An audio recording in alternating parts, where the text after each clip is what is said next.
Ah, Não, você tô finge do fingindo. mesmo jeito sempre, hein?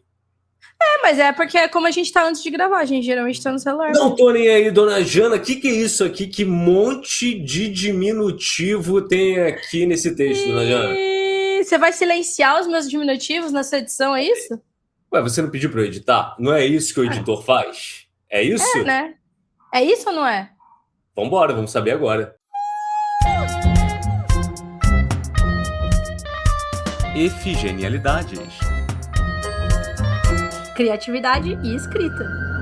O podcast do Fantástico Guia. Vem cá, dona Jana, seguinte, eu tô querendo aprender mais aí sobre esse negócio de serviços editoriais, tô sabendo que tem um monte de coisa aí para se fazer antes de publicar livro, só que eu tô começando agora, você vai me ajudar? Claro, vamos. Eu tenho paciência para quem tá começando. Ah, eu não Assim, tenho ao nenhuma, eu contrário sou da. Suzana Vieira da literatura. Olha aí. Ao contrário da Suzaninha, eu tenho paciência para quem tá começando. Vamos, só vem, gente.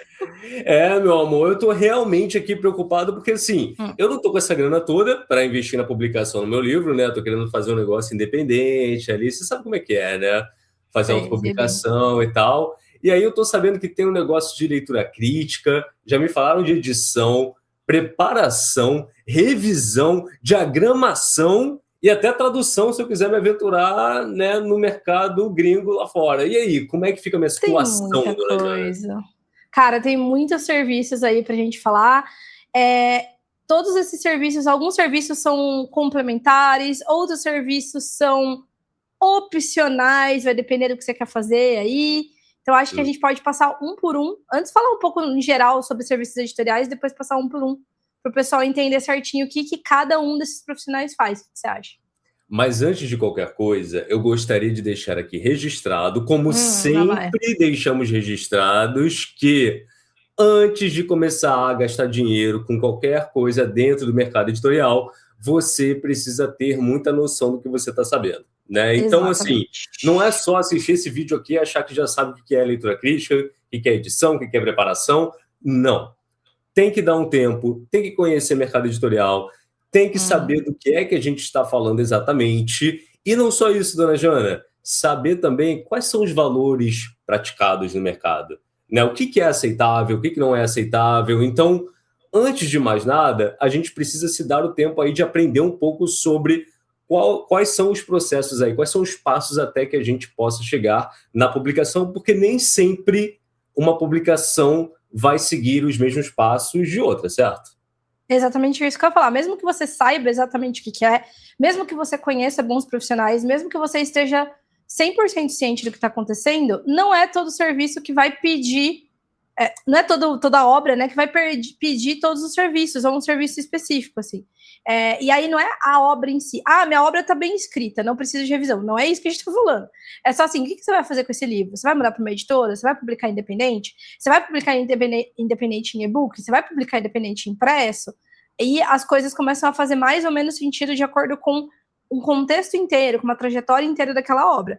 Então, sim, não vamos começar a gastar dinheiro, até porque é uma coisa bem importante para se falar sobre serviços editoriais, é que, feliz ou infelizmente, eu digo feliz porque eu acho que as pessoas que fazem serviços editoriais, elas precisam ser realmente bem pagas, mas para quem está começando, os serviços editoriais, eles, de qualidade, eles são caros, porque são serviços que demandam muito tempo. Então, são serviços que eles vão ser para você remunerar um profissional que faça aquele serviço com cuidado, com a atenção que você realmente precisa ali para o seu texto, você vai gastar, não é um dinheiro pequeno, não. Se você for fazer uma preparação de um livro de 90, 100 mil palavras, você vai gastar milhares de reais, né? A gente está falando de, menos de R$ 1.000. Mais de R$ 1.000, com certeza. Então, não é uma coisa tão simples de se pagar assim, sem que você tenha uma total necessidade. E a gente pode falar porque quando você vai ter necessidade de cada serviço também. Dona Jana, e aí eu tô querendo saber, eu tô curioso quando que eu vou ter necessidade de cada serviço desse, mas eu acho que antes da gente falar sobre a necessidade, a gente tem também que deixar registrado que, ao procurar um profissional, é importante que você negocie como é que essa entrega vai ser feita. Isso é muito importante e por isso você saber exatamente o que aquele profissional tem que entregar faz parte do jogo. Porque aí você vai saber negociar bem ali como essa entrega vai ser feita E a minha sugestão é que, por mais que você conheça o profissional, que esse profissional tenha sido recomendado e tudo mais, antes de fechar o serviço como um todo, que você consiga fechar uma parte do serviço para avaliar o trabalho desse profissional, né? Então, vamos dizer que você tem um livro ali com 10 capítulos. Antes de você fechar a edição, a preparação, a revisão desses 10 capítulos, né, do livro, da obra como um todo, que você consiga negociar, olha, você consegue fazer esse primeiro capítulo aqui para mim? E aí você paga proporcional, né? Aí você paga proporcional, e aí você fala, tá, beleza, então eu vou te pagar o valor X aqui, só para que você faça esse primeiro capítulo, e aí, a depender, né, de como essa pessoa faça essa entrega, do que essa pessoa entregou ali, você decide se você quer dar prosseguimento ou não. É importante dizer que alguns serviços, como o de edição, por exemplo, né, editar só um primeiro capítulo vai ser meio complicado, né? Porque você edita a obra como um todo. É claro que você consegue fazer uma edição ali do primeiro capítulo e tudo mais, mas assim, o ideal, você trabalhando como editor daquela obra, é que você tenha acesso à obra como um todo. Então, para alguns serviços, às vezes vai ficar um pouco complicado de você conseguir negociar isso. Mas ainda assim, se você tiver a oportunidade, tente. Tente só para dar uma olhada como é que é seu trabalho, como é que você entrega, se você obedece prazo, tem essa questão também, a questão do prazo é importante. Então, antes de fechar o valor completo, tente aí, se é um profissional que você ainda não trabalhou, com o qual você ainda não trabalhou, tente negociar aí uma entrega parcial e um pagamento parcial que seja referente a ela. Sim, até porque isso é muito importante de você negociar antes como vai ser a entrega, porque a grande maioria desses serviços, acho que diria talvez todos eles, podem ser feitos de formas diferentes de acordo com o profissional. Ah, Jana, mas então uma edição, cada um edita do jeito que quer? Não, mas a forma como você apresenta a edição muda de profissional para profissional. Vai ter editor que vai querer fazer, não vai mexer nada no seu texto, mas vai fazer um baita relatório, depois a gente vai falar com mais detalhes. Mas tem editor também que não vai fazer nenhum relatório, mas a cada um parágrafo vai botar um comentário lá no documento. Vai ter editor que ele não vai fazer nenhum, não vai botar um ou outro comentário e vai fazer uma reunião de 2 horas com você por vídeo para te falar o que ele achou. Então, assim, cada editor vai funcionar de um jeito, cada preparador vai funcionar de um jeito. E digo mais, dentro do mercado mesmo, a gente tem algumas áreas cinzentas que, dependendo da instituição, da editora, da pessoa, abarca dentro de um serviço ou de outro. Inclusive, tem alguns serviços que têm nomes diferentes dentro do mercado. Você vai ver algumas editoras falando de copy desk em vez de preparação. Só que tem algumas editoras que vão falar que uma edição já vai misturar a preparação. E aí, como é que a gente sabe? Então, a primeira coisa é você pedir para o profissional explicar para você. Tá, beleza, eu vou fazer uma leitura crítica com você. O que você vai me entregar? Ah, isso. Ah, legal. Vou fazer uma preparação com você. O que você olha na preparação, sabe? Porque daí, de repente, o preparador, ele vai te explicar uma coisa que você vai falar assim, não, mas isso aqui é o que eu considero revisão. Então, eu preciso de uma outra pessoa que faça uma outra coisa antes. Então, primeira coisa, conversar com o profissional, assim, né? E essa amostra que o Diogo sugeriu aí é muito boa pra gente ter uma noção dessa entrega e também dessa qualidade do serviço. Eu queria só acrescentar uma coisa, você falou aí, né, de perguntar e conversar, tenha isso por escrito. Faça isso por e-mail. Sim, nossa, sim, sabe? sim. Tenha isso por escrito, assim, o que a gente combinou é isso aqui, que você ia me entregar um relatório tal, com tantas páginas, não com tantas páginas, porque às vezes a pessoa não vai definir ali o número de páginas, mas assim... até dia tal, pelo valor tal. Pelo valor tal. Sim. Então, ter isso por escrito é importante, porque aí, com a entrega em mãos, você pode falar, pô, mas olha só, o que a gente tinha combinado não é isso aqui. Né? Não foi o que eu acabei recebendo. Então, esses cuidados, eles podem parecer demais aí, mas depois de trabalhar anos né, no mercado editorial, eu diria que é o mínimo. Sim. É o mínimo, e assim, Jana.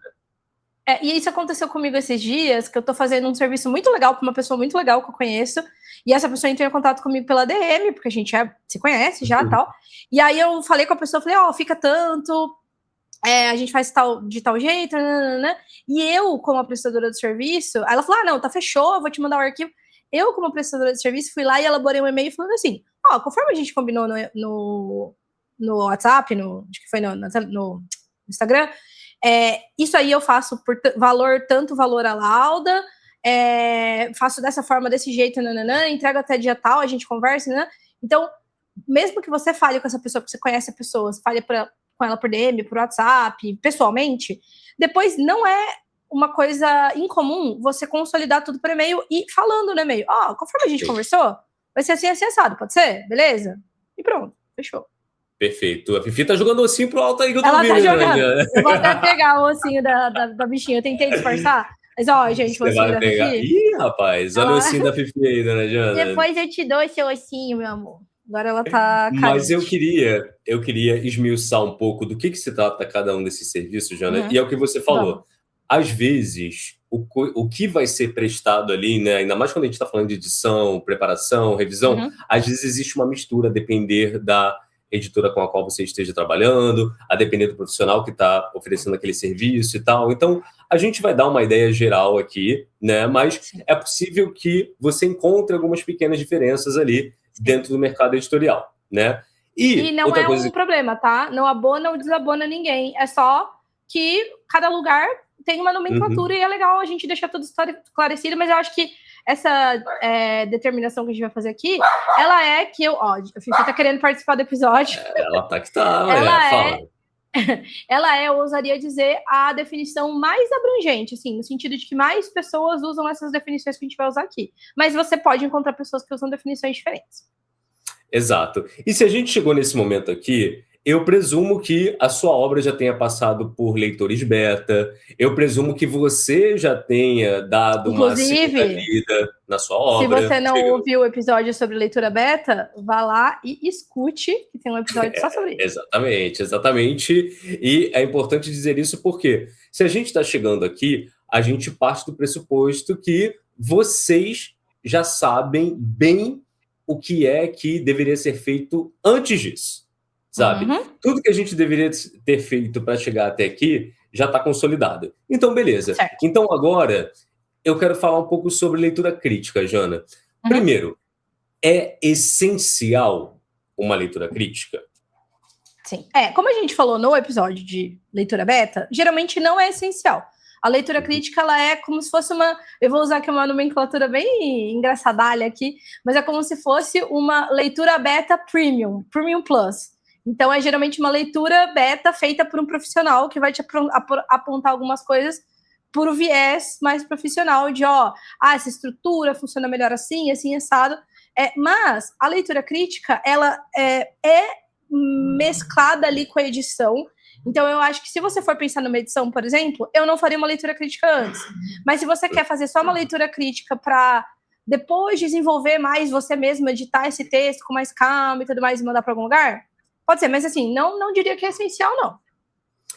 E aí, tem uma outra coisa que talvez cabe mencionar aqui, que é o seguinte: nem todo tipo de texto vai precisar de todas essas etapas, né? Então, se você está preparando ali um original para enviar para uma editora, você vai ter que, né, entender que aquela editora, ela vai ter esses processos aí dentro do que ela oferece, né? Então, se a gente está falando de uma editora com E maiúsculo aí, né?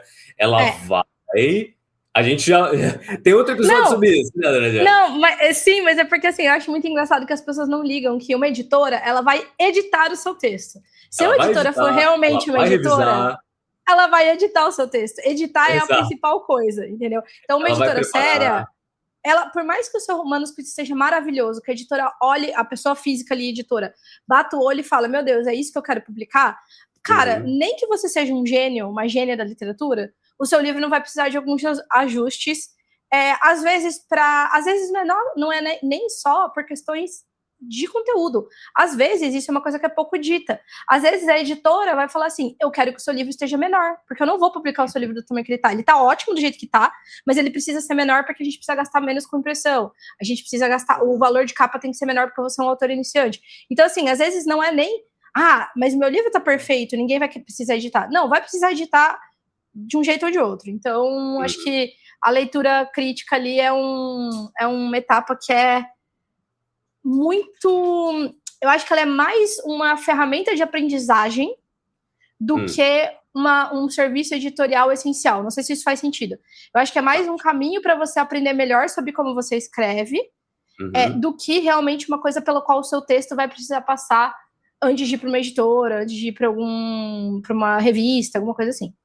E assim, acho que é importante a gente dizer que a gente chegou até aqui, né, sem contratar leitura crítica, né? Eu não contratei leitura crítica, não sei se você chegou a contratar alguma leitura crítica e tal. Acho que com esse nome não me lembro, assim, também. E por que a gente nunca foi atrás de uma leitura crítica? Porque a gente se cercou de outras pessoas que estavam comprometidas em escrever e ler o que a gente estava escrevendo. Então, a gente trocou muita leitura com outros escritores, a gente se permitiu ser criticado, ter nossas obras criticadas, a gente se colocou à disposição para criticar também. Então, essa necessidade que a leitura crítica pode suprir, né, ela acaba sendo ali muito, como é que eu posso dizer, Jana, dependente de você não ter pessoas para ler o seu texto e criticar. Se você tem... Dependente do seu network.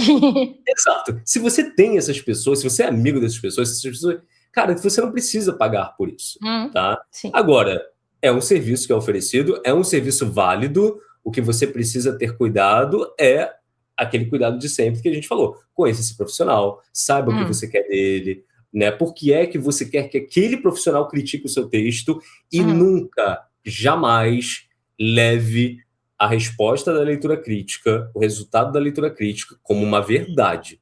Porque ela não é. Ela é um ponto nem da edição, de vista nem da leitura beta. de um leitor. Sim, totalmente muito importante. Sim. Perfeito, dona Jana. E aí, vamos falar de edição. O que acontece se eu estou tendo o meu texto editado por um profissional? Tá. Eu acho que, vamos lá, eu acho que a leitura crítica e a edição, para mim, na minha cabeça, se diferenciam da seguinte forma.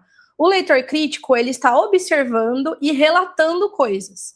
O editor, ele vai te dar uma orientação de como solucionar algumas dessas coisas. E por que eu digo algumas? Porque boa parte da edição vai ter que ser feita por você.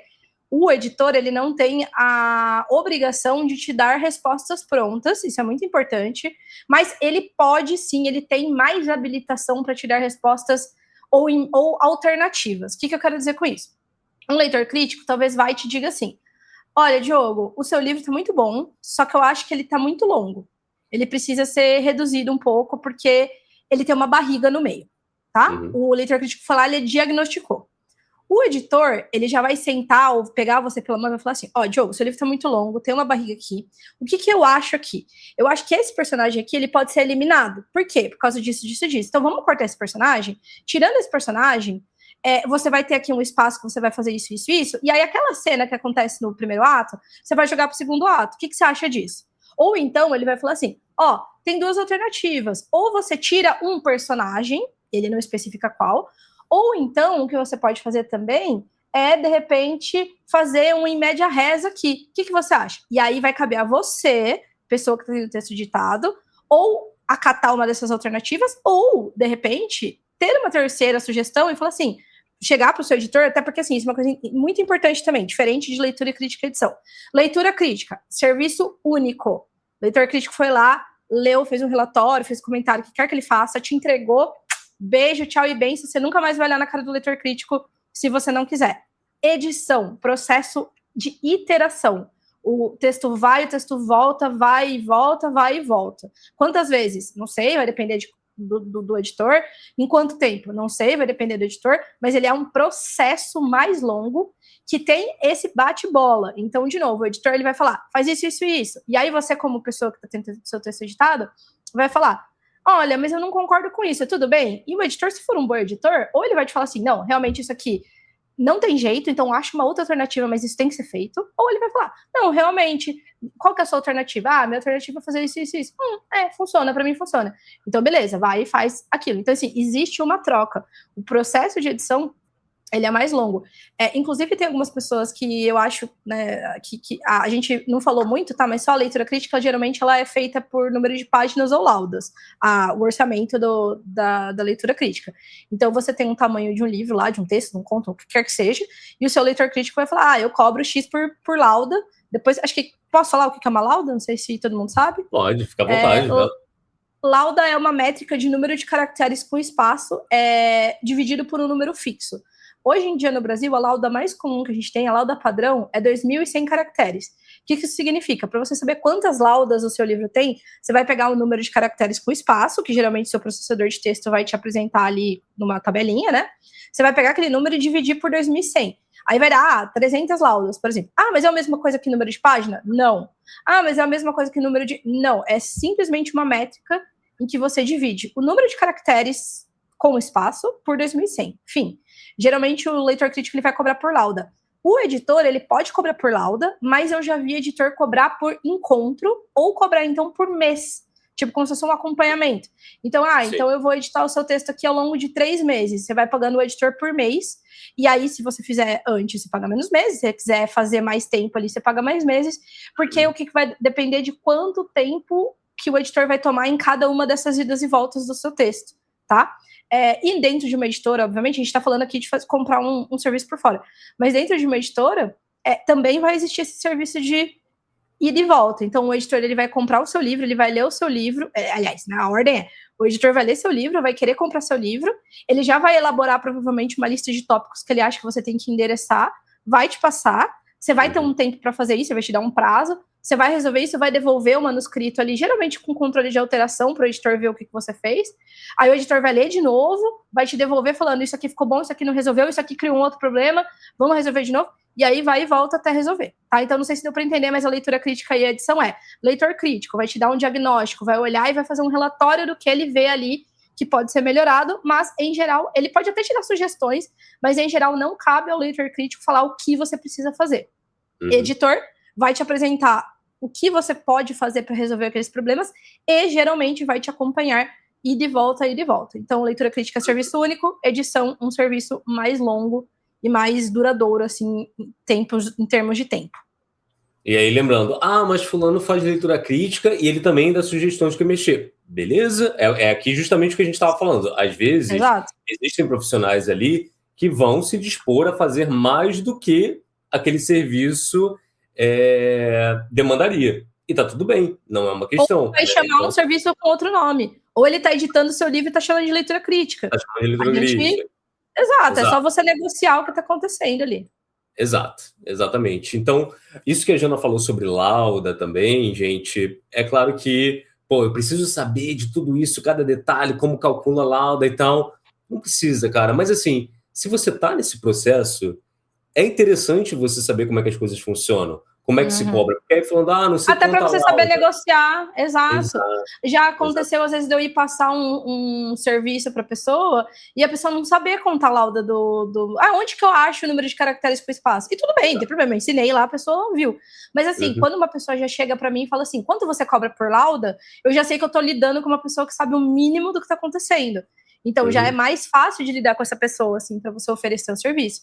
Então, assim, concordo com o Diogo. Você não vai ter problema nenhum se você não souber aquela lauda e mandar um e-mail para um editor falando como você cobra. Ele vai te explicar.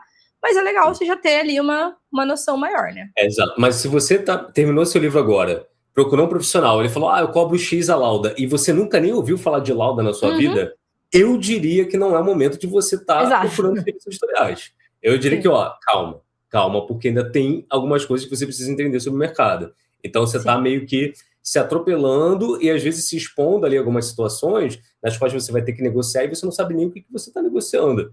Você não sabe nem do que você está tratando, né? Então, é importante a gente deixar isso daqui bem, né, firme, assim. Só procure serviços editoriais se você realmente entender como eles funcionam e se você percebeu que há necessidade. Agora, dona Jana, preparação, dona Jana. Preparação, e aí eu sei que já rola uma mistureba com a revisão e tal, mas vamos lá. Vamos lá. Preparação, eu vou fazer de novo. Eu vou falar o que é, depois eu vou fazer essa comparação de 2 em 2, porque eu acho que eles são meio que agrupadinhos. Leitura crítica e edição é um bloquinho que eu diferenciei para vocês as duas coisas. Edição e preparação é um outro bloquinho. O que é esse primeiro bloquinho, leitura crítica e edição? Estamos falando de conteúdo, estamos falando de história, de trama, tá? Nenhuma dessas duas fases aqui vai trabalhar direito o seu texto. Ai, mas o editor fez um monte de comentário, corrigiu um monte de coisa no meu texto. Ok, pode acontecer. Ótimo. Mas não é o motivo dele fazer ali, não cabe a ele. Por quê? Porque você está mudando esse texto. O editor vai falar para você, arranca esse bloco inteiro. O que adianta ele corrigir o erro que tem ali, se ele vai mandar você arrancar aquele capítulo inteiro e jogar fora? Ou então, o que adianta ele fazer uma revisão do seu texto enquanto ele está editando, se você vai escrever um capítulo novo porque ele pediu que você coloque um capítulo novo ali? Então, primeiro a gente endereça o conteúdo. Primeiro a gente cuida da história, cuida da trama, do plot. Resolveu? A edição bateu o martelo, ou você mesmo, se você não estiver fazendo esse serviço pago, né? Você resolveu, eu não vou mexer em mais nada do meu texto. Esse é o meu texto fechado. Isso é muito importante, gente. Se tiver uma coisa para vocês absorverem desse episódio a partir da preparação, você só vai fazer se você não for mexer mais em nada. Ah, Jana, mas eu pensei em um negócio que eu tenho que voltar lá no primeiro capítulo, que eu pensei depois que eu preciso colocar a apresentação de personagem. Não tem que ter feito a preparação ainda. A preparação vai ser depois que o seu texto estiver fechado, travado com cadeadinho. Fechou, travou com cadeadinho? Vamos lá, o que é a preparação? Preparação então, acho que uma coisa que ajuda a entender é a preparação e a revisão é quando você chegou naquele momento ali que você está finalizando o bolo. Tá ligado? Isso. Você tá fazendo, botando a pasta americana, que chama? Não sei qual é o nome. Isso, a pasta americana, a cobertura, o chantilly, você leu? Mas é importante ter. Mas é importante ter. Bota a pasta americana ali, mas assim, o bolo, o conteúdo, você não mexe mais. Já tá pronto. Ele tá ali. Ai, o bolo tá doce demais. Sinto muito, já foi.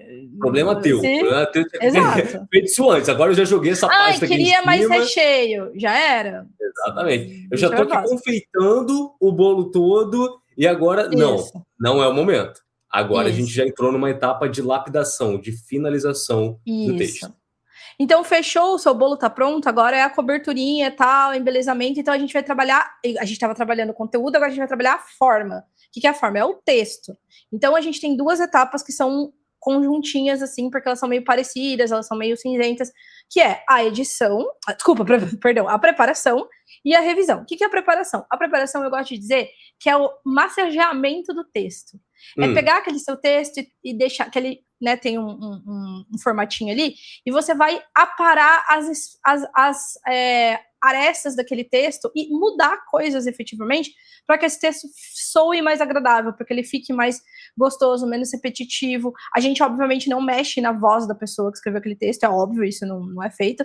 Mas, assim, você vai tirar durante uma preparação repetição excessiva de de determinadas palavras, repetição de pronome, repetição de possessivo. Você vai reestruturar algumas frases que estão ambíguas. O preparador, ele cuida muito da ambiguidade do texto. Então, a gente tem, né, principalmente, português é muito capcioso. A gente tem muitas frases que, se você coloca o sujeito primeiro, ela fica mais confusa, aí você tem que inverter. O preparador, ele vai mexer também em coisas de coerência da história, tá? Então, ele não vai fazer grandes modificações de plot, e isso já era também, já passou a hora de fazer. Mas, por exemplo, se lá em cima você falou que seu personagem é loiro, e no 10º capítulo você fala que seu personagem tinha madeixas morenas, o preparador, ele vai falar assim, não, aqui não é madeixas morenas não, é madeixas loiras, porque lá no começo tá loiras. Porque a gente confunde, a gente, né, se engana e tal. Então, o preparador, ele vai pegar todas essas coisas e ele vai cuidar do massageamento do texto ali, vai deixar o texto mais gostoso, mais fluido, vai mexer na pontuação, vai mexer, ele vai, mas Jana, se ele vê uma palavra, a Fifi tá de novo querendo... Faz o seguinte, muta aí que eu vou só contribuir com uma questão aqui, que é o seguinte, a Jana tá falando aí, né, do serviço de preparação e tudo mais, agora, algo que é interessante de a gente adicionar dentro de uma editora, o preparador, ele vai deixar aquele texto formatado de acordo com o manual de estilo da editora. Então, existe ali um livrinho, que é o manual de estilo, e aí o preparador vai fazer o quê? Ele vai pegar aquele livrinho aqui, ali, vai olhar e vai falar, tá, beleza. Aqui, quando eu estiver mencionando data, eu tenho que colocar a data dessa forma. Aqui, quando tiver algum nome estrangeiro, né, alguma palavra que não seja do português, ela tem que estar em itálico. Então, o preparador é a pessoa que vai ter esse trabalho de olhar para o texto dentro de uma editora e falar, tá, eu vou deixar esse texto de acordo com as regras que a editora pede. Então, a maior parte, né, das grandes editoras tem um manual de estilo ali. Então, toda vez que tiver isso, corta o possessivo, faz não sei o quê, faz não sei o que lá. Então, existe todo esse trabalho de você deixar o texto preparado para aquela casa editorial. É importante falar sobre isso, porque o Fifi tá aqui. Os cachorros estão loucos, mas pode falar, vai. É importante falar sobre isso, porque a preparação, é legal você tocar nesse ponto, porque mostra que a preparação não é uma coisa de certo e errado. A preparação, acho que é muito importante, e é uma das grandes diferenças para mim da preparação para revisão. A revisão, a gente está falando de certo e errado. A preparação, a gente está falando de padronização, tá? Então, o que eu quero dizer com isso? Você vai ver um monte de livro que vai ter até o 10, por exemplo, o algarismo 10, tá escrito por extenso, e a partir do 11 tá em numeral.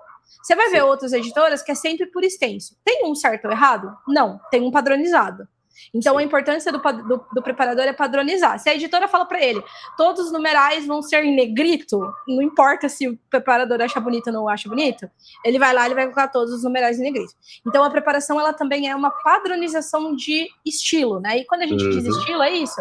O manual de estilo é um texto que ele vai falar, destrinchar cada um desses detalhezinhos, cada um desses formatos, e vai falar o que aquela editora considera o padrão, tá? Essa é a preparação, que não tem a ver com certo e errado, tem a ver com padronização. Mas a gente tem também a revisão, que tem a ver com certo e errado. Então, vamos falar dela também. Então, falando sobre revisão, dona Jana, quando a gente chegou nesse momento aqui, a gente está justamente lidando com a finalização do texto. É a última pessoa que vai botar a mão no texto ali, né? E ela vai falar, tá, agora eu vou prestar atenção em questões gramaticais também. Agora eu vou pegar esse texto todo e procurar, né, por erros. Eu vou dar uma olhada, a última olhada nesse texto aqui. Em algumas editoras você tem até 2 revisores, às vezes, né, a depender do conteúdo ali, do tamanho da obra também. Então, isso pode acontecer. Então, a gente vai chegar nesse momento aí no qual, se a gente teve um bom editor, um bom preparador, o revisor, ele vai estar ali com o olhar voltado para aquela coisinha que passou, pelos detalhes que passaram ali, né? Se isso não aconteceu, o revisor vai ter mais trabalho. E se o revisor está tendo mais trabalho, ele pode deixar passar mais coisas, tá? Então, por isso que a gente tem toda uma cadeia de profissionais trabalhando ali com o livro. Porque quanto mais processos a gente tem ali, maiores as chances da gente ter um produto final, né, o texto, aquele livro que vai chegar ali nas prateleiras, de maior qualidade, com menos erros. Então, é importante que esses passos sejam seguidos aí. E, é claro, se você já tem uma equipe que trabalha junta, maravilha. Você, escritor independente, você vai ter que ter cuidado, se você quiser ter todos esses processos ali na publicação do seu livro, de fazer com que esses profissionais estejam alinhados ali com o trabalho que está acontecendo dentro da sua obra, né? Com toda essa dinâmica que você estabeleceu. Inclusive, em algumas editoras vocês vão ver uma nomenclatura diferente, que vai ter um revisor e o revisor de prova, e geralmente são 2 revisores de prova. Só para vocês saberem, isso para um autor independente não é relevante, mas para vocês saberem, assim, por curiosidade, o revisor, o primeiro revisor, ele vai fazer a revisão direto no Word. Então, o documento Word já foi editado, preparado. Aí, quando você prepara, não sei se vocês já viram, quando você usa aquele controle de alteração, que ele deixa marcado tudo que você modificou no texto, uma pessoa, depois da preparação, ela vai fazer o que a gente chama de bater emendas. O que significa bater emendas? É você pegar o texto e olhar cada uma das modificações e aceitar ou rejeitar. Se você é o autor independente, você vai fazer essa função, obviamente. O seu preparador vai te mandar o texto para você preparado, você vai falar, concordo com isso, isso aqui achei que ficou estranho, então vou negar. Às vezes você vai até mexer para uma terceira alternativa, por isso que é bom ter um revisor. Às vezes numa dessas você insere erro e tudo mais. Então você vai mexer tudo, vai aprovar todas as emendas, o texto vai ficar limpinho de novo, finalizado para ir para o revisor. O primeiro revisor dentro da editora, ele faz a revisão do doc. Então ele vai pegar o doc e ele vai fazer toda essa revisão de novo com o controle de alteração. O que o revisor vai fazer agora? Pegar coisas que passaram pelo preparador. Então o revisor ele vai mexer a ordem das palavras. Não, o revisor não vai fazer mais isso. O que foi mexido, agora o revisor vai fazer o quê? Ele vai pegar typo, que em inglês, né, é o que a gente chamaria de erro de digitação mesmo.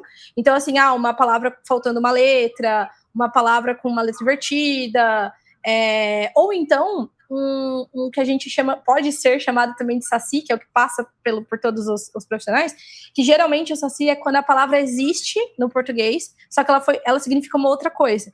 Então, assim, em vez de o mais famoso para mim, né, o saci mais famoso é o pai e pau. Então, às vezes, em vez de você escrever pai, você vai escrever pau, essa palavra existe, e pai também, e aí, só que no contexto, né, sei lá, pai que nasce torto nunca se endireita. Não, é pau que nasce torto nunca se endireita. Então, o revisor ele vai ter que pegar isso, porque o revisor do próprio documento ali, do Word, do seu processador de texto, ele não vai pegar isso, porque essa palavra não tá errada. Ela tá certa dentro do dicionário português. Né? A grafia dela tá correta. O revisor ele também vai pegar a palavra faltando, na hora de você cotejar, de você bater emenda, às vezes você vai comer uma palavra a mais, às vezes você vai inserir uma palavra a mais repetida, o preparador na distração, porque o preparador pode também, ele é susceptível a errar alguma coisa, ele pode, então tá escrito lá, pão de queijo, aí de qualquer coisa, e ele vai deixar o D e escrever de queijo de novo. Aí, se você vai acertar a emenda, vai ficar pão de queijo. Aí o revisor vai falar, não, tem um D a mais aqui. Vai cortar e tudo mais. E o revisor vai também pegar coisas que, muitas vezes, o preparador ele deve saber, mas passa porque são coisas muito detalhistas. Palavras com hífen, plural de algumas coisas que no português são muito capciosas, plural de cores, algumas cores, plural, você mexe ou não, gênero também, então, blusas azuis escuras, como é que é? O revisor geralmente isso sabe isso de cabeça, assim. E aí, como ele já sabe de cabeça, fica tudo mais rápido, fica tudo mais prático, né, para ele fazer, né? Então, por isso a importância de você ter um revisor. A gente também tem um diagramador, dona Jana. Mas eu esqueci de falar. Já que você vai falar de diagramação, eu esqueci de falar de uma coisa. Eu comecei a falar que o revisor, né, editor, ele vai fazer a edição do doc, e eu não falei que o revisor de prova, que são os dois últimos revisores, tem o segundo e o terceiro revisor, os revisores de prova, eles já vão fazer a revisão no PDF diagramado. Nós vamos falar o que é diagramação, mas só para vocês entenderem, o revisor de prova, ele vai pegar o livro pronto para imprimir. O livro está pronto, já está assim, ó, capítulo, letrinha, número de palavras. Inclusive, o revisor vai olhar se a numeração da página está correta. O revisor de prova vai olhar se tem uma linha viúva. O que é uma linha viúva? É quando na diagramação o diagramador não presta atenção, e quando você vira a página, só tem uma linha na página. Vocês podem ver que isso nunca acontece. Porque o diagramador mexe para que ou a linha vá para a página anterior, ou 2 ou 3 linhas venham para a página nova, e não fica uma linha viúva. Então, tem uma série de coisas que o revisor de prova vai fazer já no livro diagramado. Mas para isso precisa ter passado por diagramação. Pela diagramação, exato, dona Jana. E aí, a diagramação, principalmente para você que vai lançar aí de forma independente, você pode fazer por conta própria, é claro. Né? Assim como, talvez, alguns outros desses serviços aqui você possa fazer, apesar de não ser recomendável. Quando você trabalha com o seu próprio texto, a gente não recomenda, porque é muito fácil a gente não enxergar coisas que estão ali no nosso texto. Então, para mexer no texto, eu recomendo outras pessoas. A diagramação eu já acho que é ok você mesmo fazer.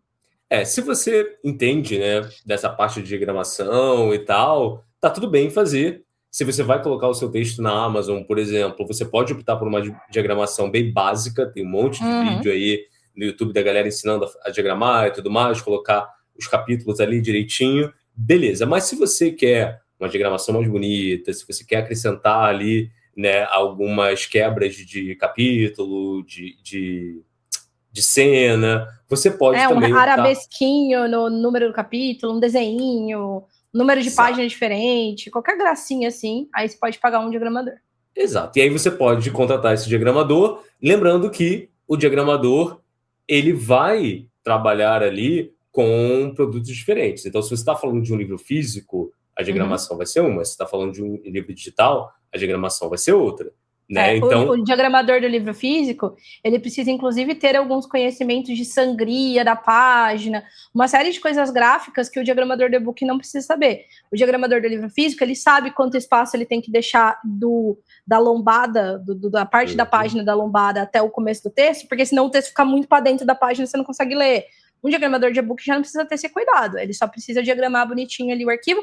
Em compensação, o diagramador de e-book precisa saber sobre hiperlink, fazer sumário para que você clique no capítulo 3 e te leve para o capítulo 3. O diagramador físico do livro físico não precisa. Então, são produtos diferentes, realmente. São serviços diferentes. Exato. E aí, dona Jana, a gente tem a tradução também, mas é claro que, assim, vamos por partes, né? Porque se você quer traduzir o seu texto, mandar lá para fora, eu presumo que você já esteja num momento da sua carreira no qual você já entende muito bem como tudo isso que a gente falou até aqui funciona, né? Mas... Fala. Não, e digo mais, se você for traduzir o seu texto, garanta que ele tenha passado pela revisão e esteja finalizado, fechado, para seguir em frente, porque assim como não faz sentido você preparar um texto que você está editando, faz sentido zero você traduzir um texto que você está revisando, que você está preparando, que você está editando. O texto revisado, ele tem que ser o texto final, finalíssimo, sabe aquele doc, agora vai, agora foi, fechado, é isso aí, ponto doc. Tem que agora, ser eu acrescentaria uma revisão após a tradução. Uma revisão da tradução. Não, na verdade, eu diria que o ideal seria ter uma preparação e uma revisão depois da tradução. Sim. Inclusive, enfim, mas a gente sabe que não dá para ter grana para isso tudo, né, dona Jana? Porque assim, ainda mais se você está independente. E aí, eu quero te fazer uma pergunta e perguntar a mesma coisa para os nossos ouvintes, tá? Isso é minha curiosidade aqui. Você, sabendo que a gente já, né, não costuma ter tanta grana assim para investir, né, na literatura e tal, a gente já não está ganhando muito. Se você não tivesse contando com muita grana aí, quisesse muito botar seu livro no mundo, mas só tivesse dinheiro para pagar por um serviço, qual seria o serviço que você, Jana, contrataria? Lembrando que você sabe bem dos seus pontos fortes e fracos. Sim. Eu, Jana, contrataria a preparação. Porque eu faria assim, eu passaria o meu texto pelos meus leitores beta. Não, mas tudo bem, pode ser, a gente pode concordar. Vai. Eu passaria os textos pelos meus leitores beta. Eu já tenho, eu acho que um conhecimento, assim, relativamente ok de construção de trama e tudo mais, então eu editaria meu texto de acordo com as minhas leituras beta. Só que, como eu escrevi aquele próprio texto, eu acho que a preparação precisa ser feita por uma pessoa que tenha olhos ali mais não viciados naquele texto. E depois o que eu faria é que eu faria uma revisão, entre aspas. Por quê? Porque eu não sou revisora, eu tenho muitas noções de revisão, eu diria que eu tenho, sei lá, 90% da formação que eu precisaria ter para ser uma revisora. Mas o que eu quero dizer com uma revisão? Eu aceitaria todas as emendas e depois eu ia tirar um tempão para eu sentar diante do meu texto com muita atenção e reler ele palavra por palavra. Pelo menos eu sei que eu ia pegar a palavra repetida, a palavra faltando, erro de digitação. O que eu não garanto que eu ia pegar é hífen correto em todos os lugares, aquelas coisas mais capciosas do português, aquelas regras mais obscuras, mas isso eu acho que o meu leitor releva muito mais fácil do que eu ler 5 frases que falta uma palavra ali e atrapalha a leitura. E a diagramação eu faria com um vídeo no YouTube ali, que tem uns que ensinam bem. Dona Jana, então temos um consenso aqui. Eu também iria para a preparação, com certeza não deixaria a preparação de fora, mas lembrando que se você preza pela qualidade do seu texto e tal, é importante que você considere a possibilidade de você ter aí todas essas etapas durante a produção do seu livro, até que ele chegue à publicação, né? Mas, lembrando, cada um em uma realidade, cada tipo de texto também demandando serviços editoriais diferentes, né? Então, avalie bem e, antes de qualquer coisa, entenda como as coisas funcionam. Aí você toma suas decisões. Boa. Preparada, dona Jana? Eu estou preparada ou estou pronta para levar para a preparação? Isso que saberemos, mas eu estou preparado para encerrar esse episódio de hoje. Meu amor, beijo para você.